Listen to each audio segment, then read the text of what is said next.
Hello everybody, welcome to Next Eyes. Today we are here to discuss the news articles from prominent newspapers, and today is 2nd of December, Tuesday, and let's start with a very beautiful quote.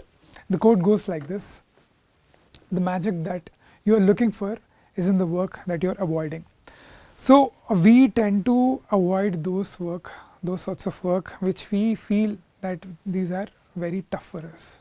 Okay, and we always look for magic in our life, we always look for miracles in our life, and seldom do we actually pay heed to those thoughts which are very important for our success. Okay, so there is a very important item which goes like this: see, you have to eat the ugly frog first. Okay, the moment you eat the ugly frog first, which means that the most toughest task that you complete first, then the rest of the work will be very easy. Okay, so in your life you might be avoiding in your studies or wherever, in your personal relationships or professional relationships, those things which you are avoiding, and the moment you complete those things, definitely your life would be getting better. Okay, on this note, let's start with today's topics. Okay, so these are very important topics for today. Okay, a few are prelims and a few are mains. Okay, let's start with the prelims topics first, and these are the prelims topics that we are going to discuss, and a few topics are very important in the prelims perspective. Okay, so yeah, so the first article that we are going to discuss is about the rare earth permanent magnets. Okay, so India launches a major scheme to boost the domestic manufacturing of REPMs to reduce the dependence on China. Whenever the word rare comes, rare minerals or rare whatever it is, you will see that China has a monopoly. Okay, and now these elements, I must say that these are not rare per se, but their importance in the new age technology is more, and hence they are called as rare earth metals. Okay, now that being said, we will see what exactly the news is about. Before we get into the news, there are a few previous year questions, and whenever there is a current affair news with respect to these sorts of important events, you will see that UPSC has asked question, and these are a couple of questions. I want you to pause the video and kindly attempt these questions to get an orientation of how to read this topic per se. Okay, now let's get into the news. Okay, so now the cabinet has approved 7,280 crore scheme to promote manufacturing of the rare earth permanent magnets. Okay, so this is the basic news that we have already seen, and now we need to understand actually what is this and why it is necessary. Okay, so now China has the stronghold with respect to 90% of the global centered earth permanent magnets manufacturing. Okay, and it holds the strategic choke point, because now these rare earth magnets are actually very important for the digital technologies, okay, such as EV manufacturing, renewable energy, electronics, defense applications, and aerospace. Okay, now India has a vulnerability because nearly 4,000 NTPA of REM are annually required, and currently most of all are imported from the China. Okay, so this is one of the major dependence that India has on the rare earth elements. Okay, so but these are very important for the coming age technology. Now what are the constituents of the scheme that we can see over here is that now it has a total outlay of 7,280 crore and target capacity of 6,000 MTPA integration. Okay, and the beneficiaries are usually 5 selected firms are there. Okay, that is not very important. Okay, so now what exactly is the mechanism in this scheme is that it provides a support mechanism. Okay, in the support mechanism you will see that the capital subsidy of somewhere around 4,000 crore is being provided, and it is provided in the form of sales linked incentive, which means the per unit financial support on REPM output. Okay. So, and there is the concessional loans, government guarantees, tech transfer, and so on so forth. Okay. So, now selection criteria of these 5 beneficiaries would be on the tech expertise and their industry record and their value chain integration. Okay. So, these are a few very important details with respect to the current scheme. UPSC might ask the details with respect to this current scheme. Okay. Now the integration of the value chain from mining to magnet. Okay. So, this is what we are. So, whenever a product is going to be manufactured or there is a supply chain associated with it. Okay. Now, it is not only important for us to control just the production and manufacturing, but we will have to control the whole supply chain respected to that.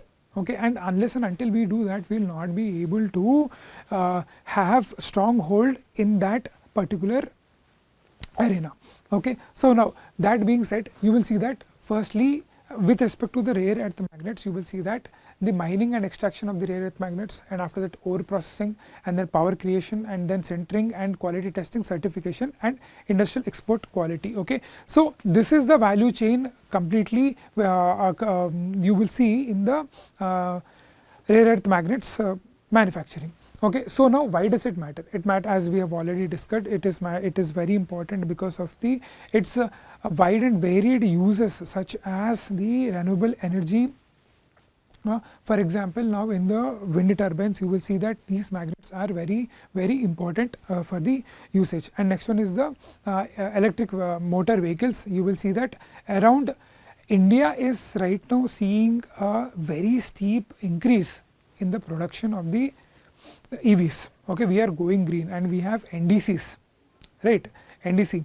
Okay. And now in that target, the production of EV is going to be increased, and India has India is taking steps the FAME 1, FAME 2. Okay. These are a couple of schemes, and in that scheme, for that to progress properly, you will be definitely requiring the ingredients such as the rare earth magnets. Okay. Now, next one is the defense and aerospace. Obviously, this goes without saying that whenever you see that cutting edge technology, and one of the important usage of that technology will be in the aerospace and also will be in the defense.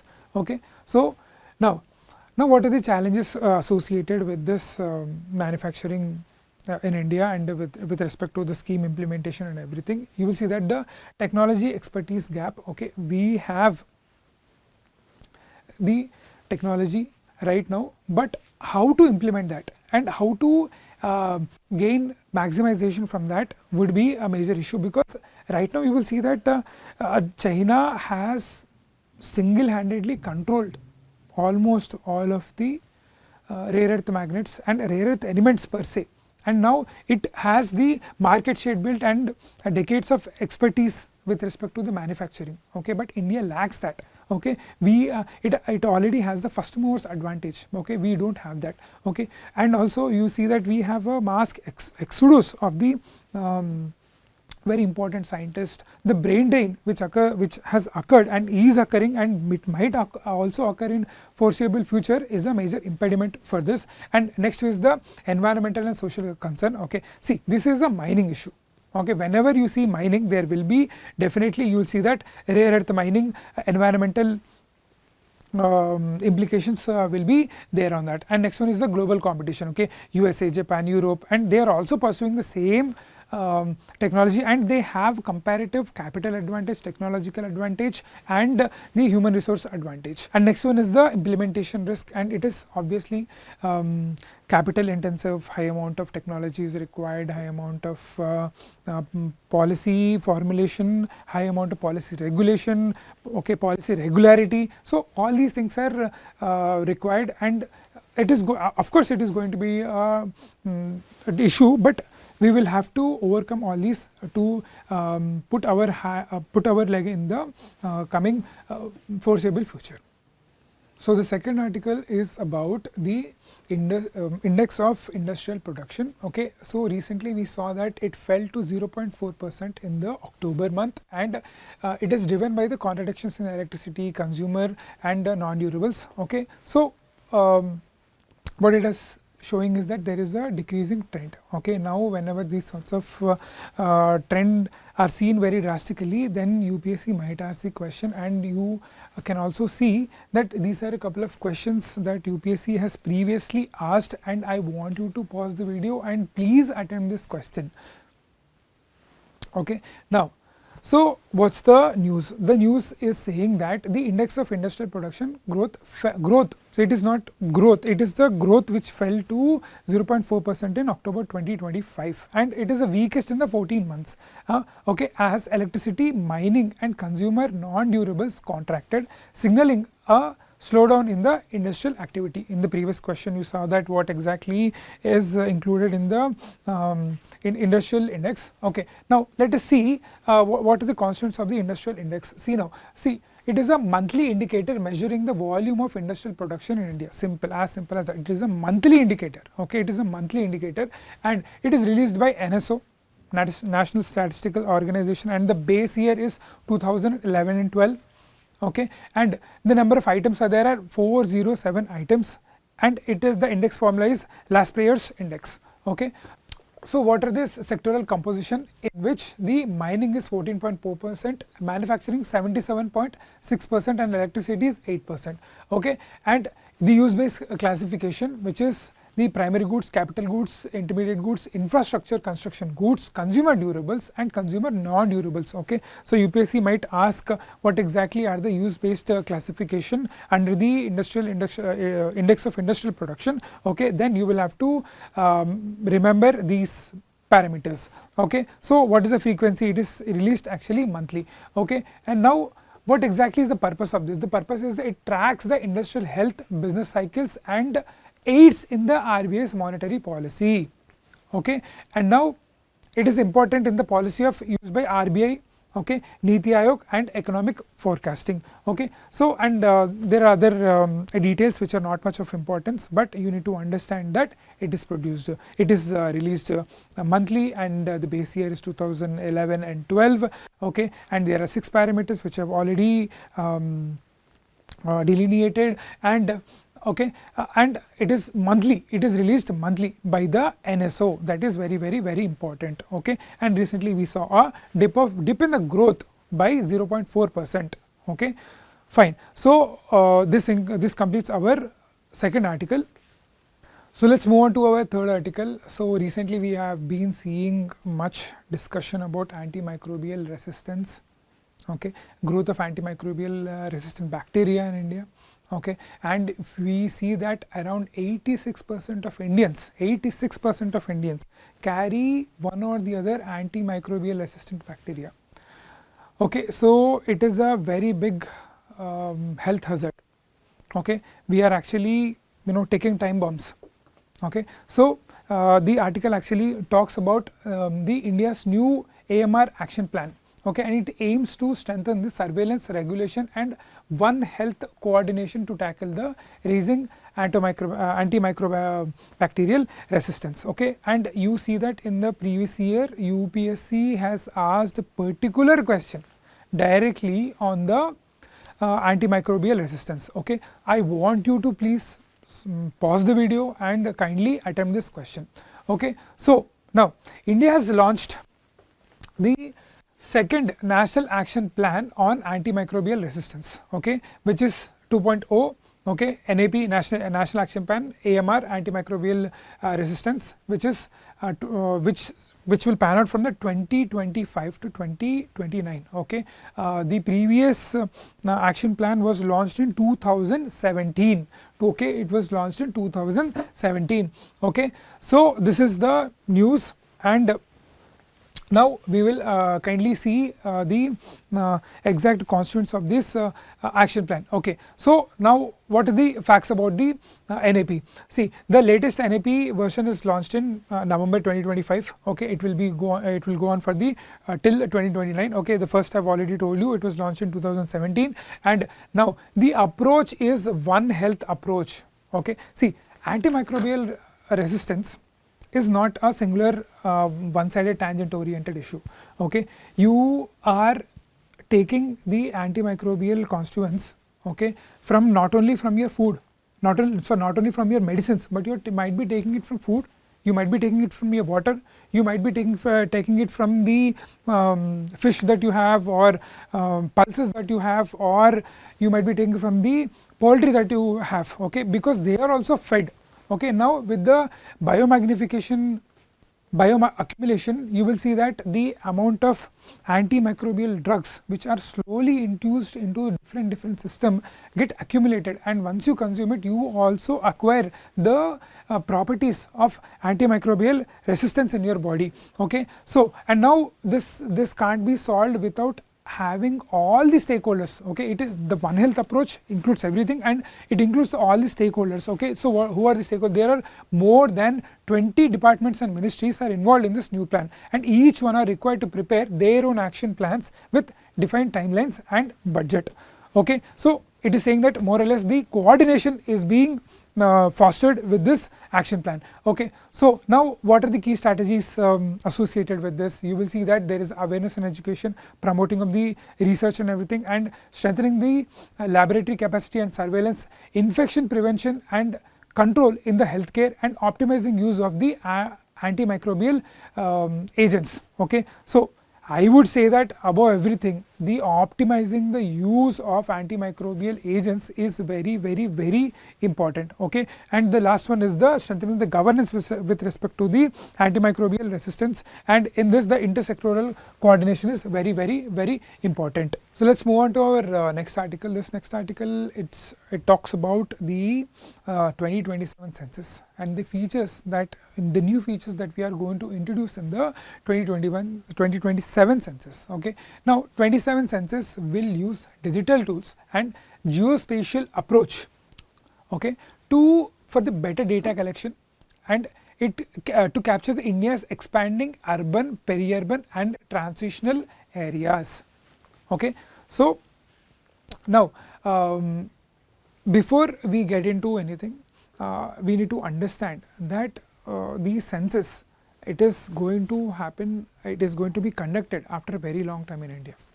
Okay, so we need to know the basic features of the census, and also who is conducting census, what are the basics behind that census. Okay, UPSC might ask these sorts of very intricate details. Okay, so now this is going to be our first digital census. Okay, after the digital revolution, we saw that post 2011 we saw a massive digital revolution. Okay, and this is going to be our first digital census, and it is going to use mobile apps, geotagging, real-time data monitoring and portal, and also statistical approach, and open access geo portals, and spatial mapping of the settlements, services density, and integration with the Gati Shakti GIS program, and the definition, as the article actually talks about the urban areas and peri-urban areas and the transitional areas. Okay, so now Government of India has a specific criteria with respect to defining the urban areas, peri-urban areas and the transitional areas.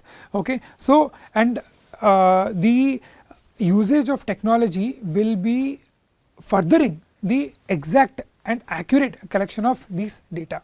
Okay, so now before we get into anything, first we need to see what is the constitutional and legal basis of the census, or conducting of the census. And UPSC, if UPSC asks question on census, then definitely there is a possibility that you will see these sorts of details being asked in the question, especially with respect to prelims. Okay, so constitutional, is there any constitutional basis for the conducting of the census? No, it is not. Okay, and it is conducted under the union list entry on the population statistics. It is under the union list. Okay, next one, it is what is the legal authority? It is provided under the Census Act of 1948, which provides the legal authority. Okay, and next is it is a statutory exercise, usually conducted over every 10 years. Okay, but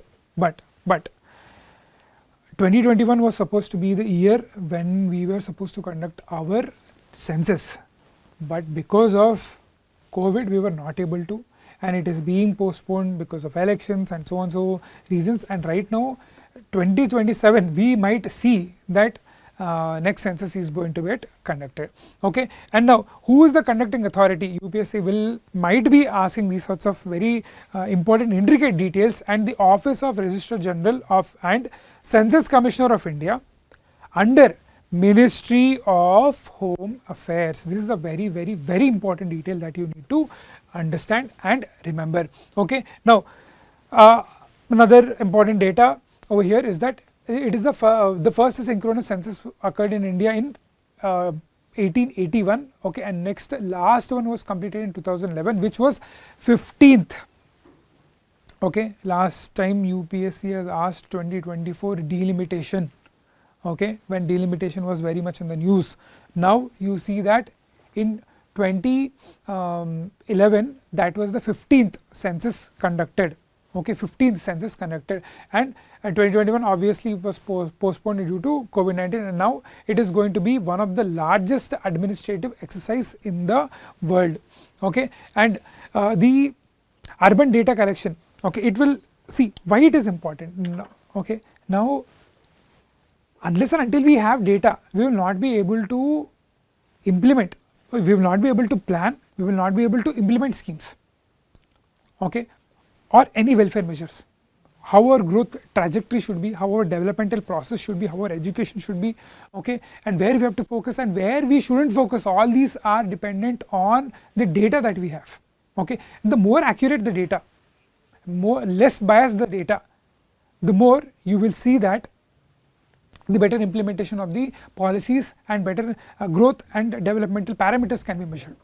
Okay, so now you will see that the in the upcoming census, you will see that geotagged buildings and live dashboards and equity focused spatial grids. Okay, now you will see that these grids will be there, and where the housing, health and all the other poverty and all these parameters will be measured. And next is the policy impact. You will see that after every policy is rolled out, you will see policy impact assessment that can be done when the data is clear.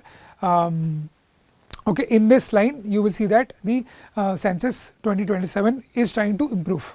Okay, so now these are a few approaches which were adapted by the world's they are said to be one of the best practices that was given in this article, Okay, now Mexico uses the geospatial grids for census data and standardized tabular downloads for transparency. Okay, and India is obviously adapting the same thing. And now UN Global Urbanization, it promotes the spatial data standardization and advocates blended administrative functional definitions, and Indian census actually aligns with this. And what is India's innovation? India is geotagging all buildings, spatial grids, real-time dashboards, and which is actually most ambitious. Okay, because we are according to UN, we are the most populous country in the world. And conducting census, conducting election in India is not an easy thing. The next article is about bioremediation, okay, and it talks about what is bioremediation and why India actually requires bioremediation. Okay, so yeah, this is one of the UPSC's previous year question. Bioremediation, biomagnification, bioaccumulation, okay, these sorts of buzzwords, whenever you see in the news, you will have to make a note of it, and please pause the video and try to attempt this question. Okay, so now what exactly is bioremediation? See, bioremediation is an eco-friendly cleanup technology that uses natural biological agents, primarily microorganisms such as bacteria and fungi and plants, to degrade, detoxify or remove environmental pollutants from soil, water and air. Okay, so bioremediation, using the biological agents, you are actually trying to detoxify the environment, especially soil, air and water. This is what bioremediation simply means. Okay, so now it is said that humans and industrial waste is making access to clean and water, so clean air, water and soil difficult in India. So bioremediation is being highlighted as a key solution to restore these polluted sites. Okay, so now the Union Government, CSIR and NEERI have recently supported the multiple bioremediation projects, especially in the landfills and rivers. okay, and industrial sites, okay. So for the environmental cleanup, okay. So this is the major news, and now we will have to see what are the different types of bioremediation. See, one is in situ bioremediation and one is ex situ bioremediation, and in situ bioremediation is nothing but wherever the contamination has occurred, you will go there and you will use different types of technology such as biosparging, bioventing, bioslurping, biostimulation, bioaugmentation and natural attenuation, and these sorts of technology that you use, and you will try to sterilize the contaminated area, okay. So it is present on site. On the other hand, you will see that the next type of is the ex situ type, okay. Now in the ex situ type you will see that there are other two types, which is slurry phase remediation and next is solid phase remediation, okay. Slurry phase, before we getting into that details,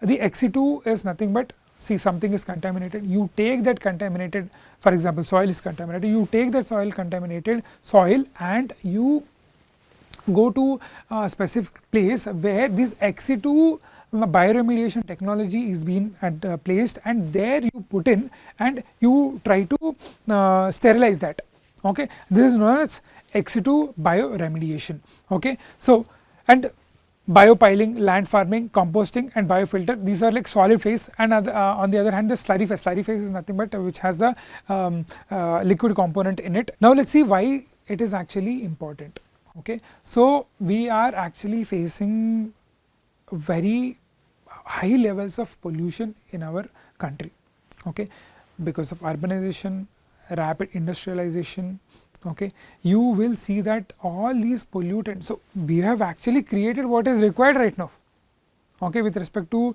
growth and development, okay, but we have seldom paid heed to what exactly is required to minimize the negative effects caused by these things, of which pollution, I must say, is very cathartic and very big issue that we are not able to solve as of now, okay.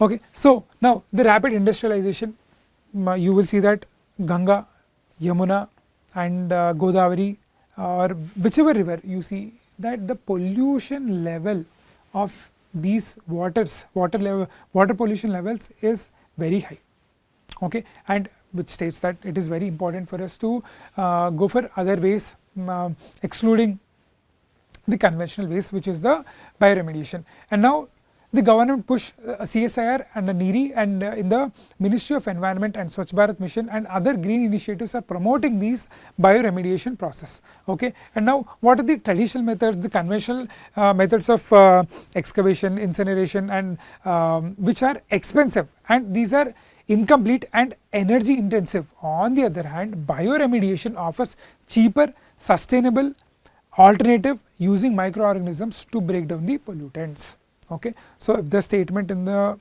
prelims, you will, if you will see that there is a statement which states that it is more costly, bioremediation is more costly, then the answer, then that statement would be wrong. Why? Because it is one of the cheapest ways to clean our environment, okay. So let us see the where exactly India stands with respect to bioremediation, okay. So now Department of Biotechnology, the government is actually supporting multiple bioremediation projects through universities, research institutions, partnership with the public sectors, especially in the Ganga and Yamuna cleanup.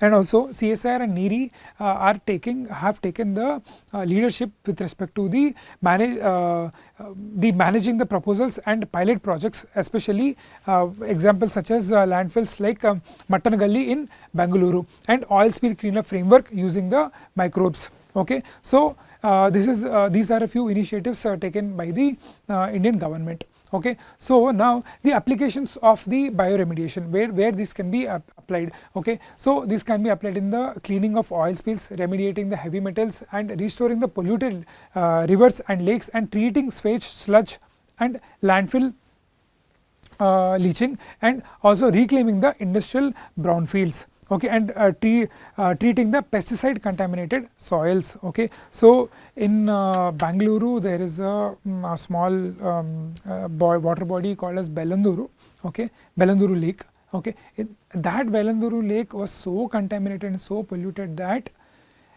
there occurred a fire on that lake, which was actually once a freshwater lake.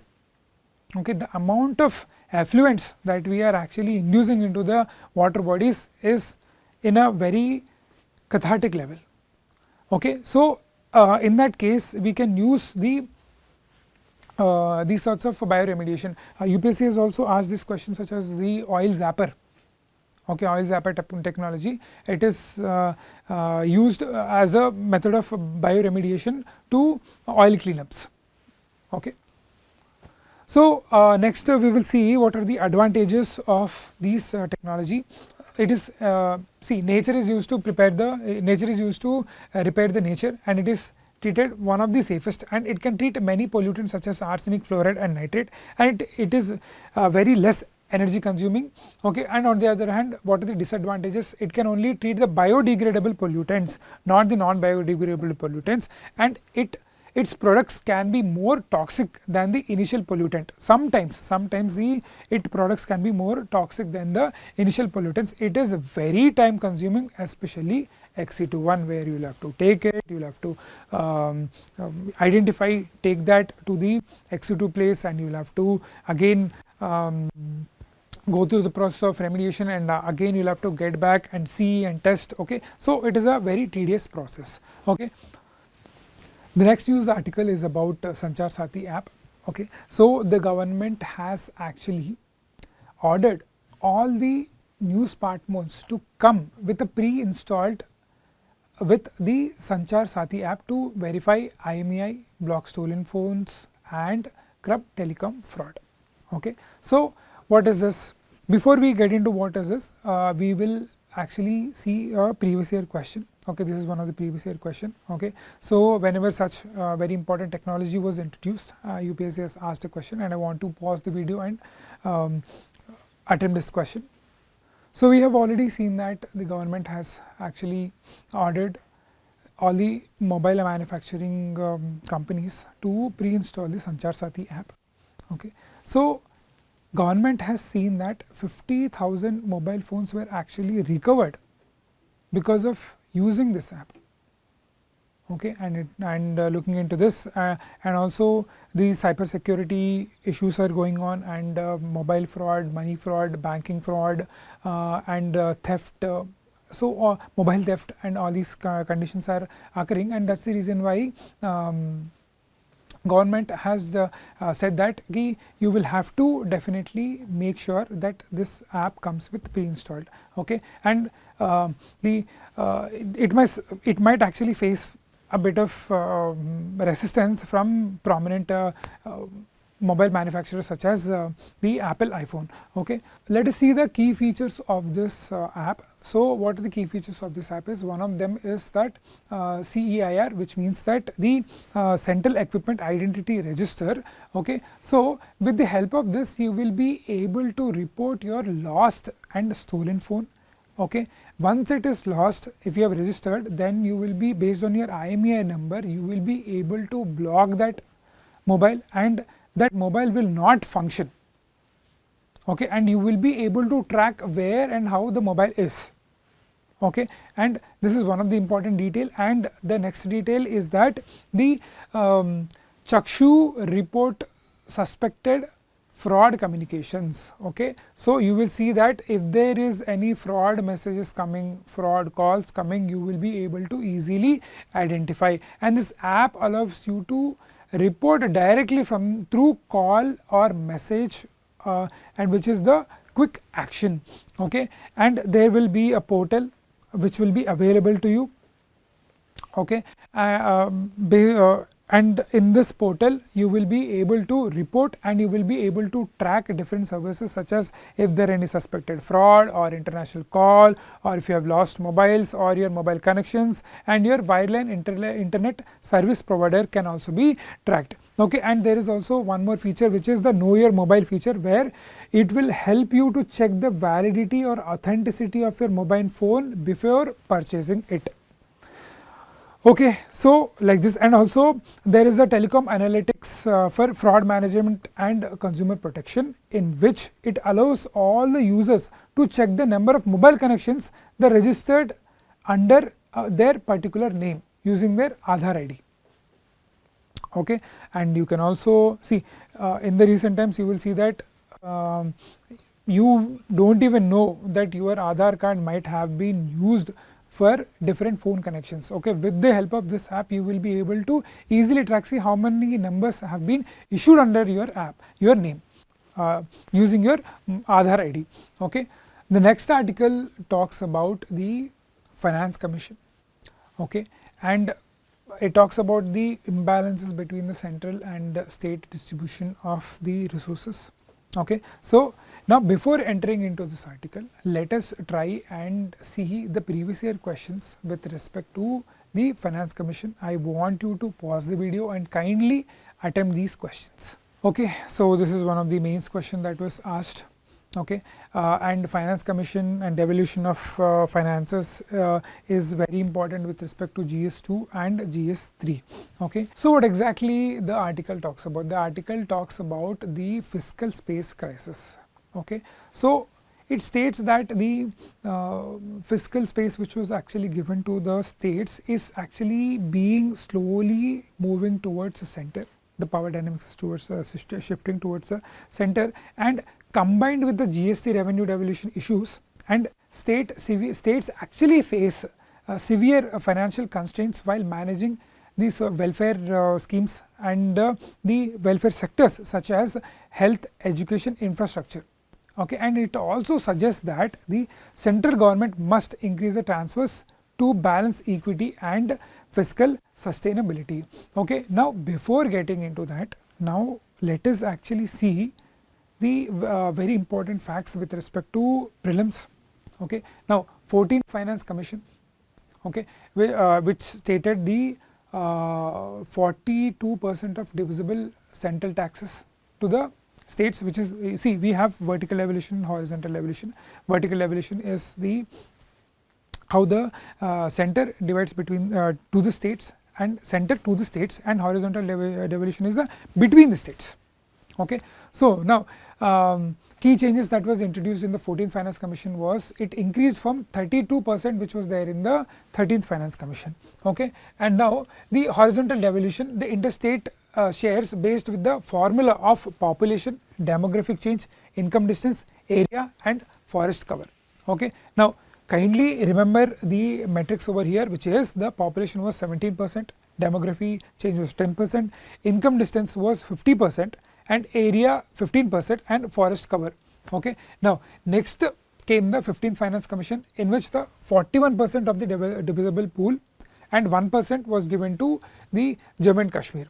Okay, now next one is the vertical share, slightly lower only because of the Jammu and Kashmir, that was only when Jammu and Kashmir reorganization was done. Okay, now the horizontal share, was actually devised based on the reports which indicate the reduction for some states, such as Kerala's share was reduced, and the share for the Bihar, Maharashtra and Rajasthan was more increased. Okay, and that has been the bone of contention between the center and the states with respect to the especially the southern states. The terms of reference are not being devoluted according to the scientific principles, and they are at a very big disadvantage. They feel that they are contributing more and the return that they are getting is very less. Okay, and now it is the 16th Finance Commission. Now it is under discussions of recommending the pending recommendations, and it may keep actually the 41% or raise by 1%, which is a 42%. Okay, but this is not yet confirmed, and you will see that the it is expected that the income distance criterion to ease and ease penalty on relatively richer or higher income states. Okay, so in the 15th Finance Commission you will see that the amount of tax equity was also introduced, okay, along with the forest cover. In the 14th Finance Commission, we see that the some of the largest states share with respect to their divisible, which is the horizontal divisible pool, which means that the UP, Andhra Pradesh and Kerala, how much exactly they are getting with respect to each other. You will see that the UP got 17%, while Maharashtra got 5%, Tamil Nadu got 4%, Karnataka got 4%. Okay. So, on the other hand, the contribution of UP is not 17%. On the other hand, Maharashtra's contribution is not just 4%. Karnataka's contribution was not around 4.7%. Okay. So, and in the 15th Finance Commission has changed the share of some of the states, especially the southern states, which are Kerala, Andhra Pradesh, Assam, Odisha and Telangana. By the states like Bihar, Maharashtra, Rajasthan, West Bengal saw their share as increase in the 15th Finance Commission. Okay. Now, in 2015 to 16, you will see that the share of gross tax revenue going to the states has declined, okay, and vertical share has been maintained to 42%. The horizontal share has actually been declined. On the other hand, the vertical share is actually same, which is 41 to 42%, and the grants in aid component under the 15th Finance Commission has declined over year. Okay. So, you will see that the tax revenue and non-tax revenue, okay, and tax devolution and non-tax devolution are actually there, and out of which the grants in aid, these sorts of extra fiscal help is being reduced. Okay, and it is not the states, the southern states which are actually contributing more are actually being penalized because of the population control, is what the major argument from the southern states.